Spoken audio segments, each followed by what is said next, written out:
ela vai afetar justamente porque essas disponibilidades orçamentárias estão congeladas e vai ampliando as necessidades. Então o grande equívoco da PEC é confundir colocar tudo nas despesas primárias, inclusive educação, saúde. O pior, olha só, a educação e a saúde vai sofrer a médio e longo prazo. Sim.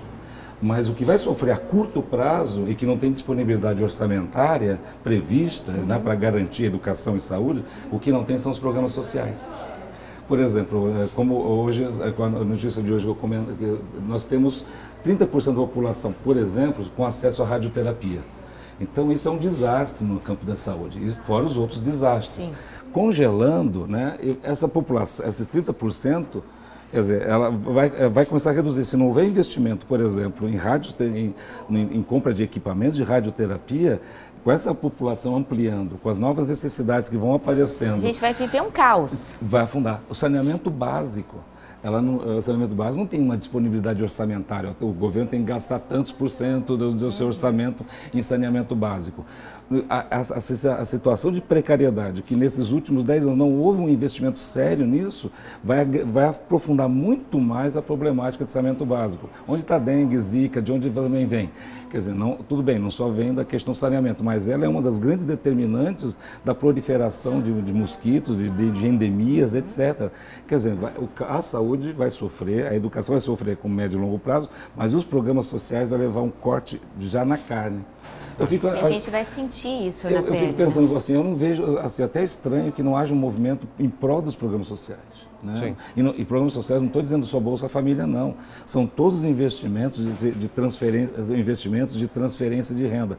Com essa PEC, a transferência de renda, que já era irrisória, eu digo, se você comparar com a transferência de riqueza via mecanismos de financiamento, assim, nós vivemos 10 anos de um paraíso para os banqueiros, para o sistema financeiro, tudo isso.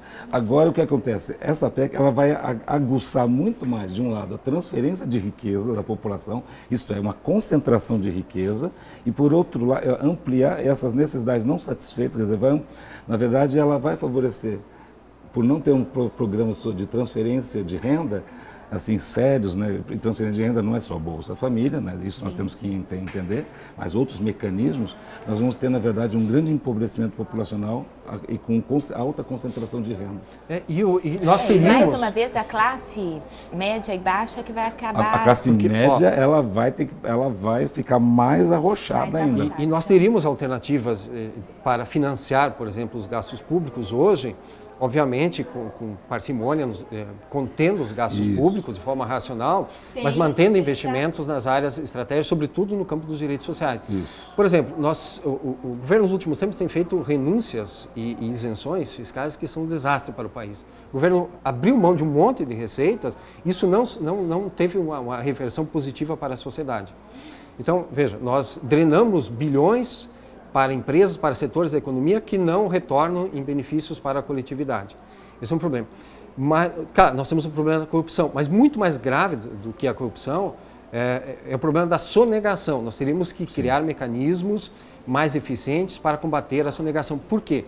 Na verdade, quem paga tributo para valer no Brasil? Os mais pobres, que pagam embutido no produto. Obviamente, o empresário transfere para o custo final. Então, os mais pobres pagam quando consomem.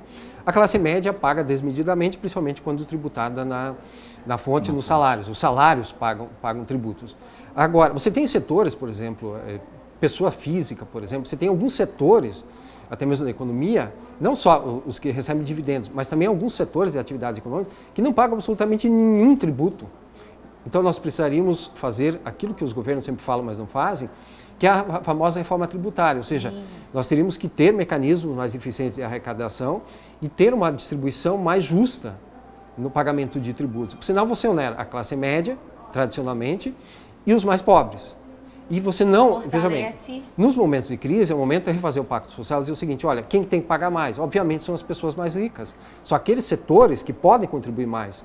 E desonerar, obviamente, aqueles setores da população, por exemplo, que são os mais pobres, que são, normalmente nas crises, são os primeiros que são afetados. Então você tem outra coisa, nós temos dívidas bilionárias, por exemplo, de empresas no Brasil, que pagam, que devem, mas não pagam. Então, assim, se nós somássemos essas várias iniciativas, ou seja, uma arrecadação mais eficiente no sentido de combater a sonegação, a cobrança efetiva dos grandes devedores.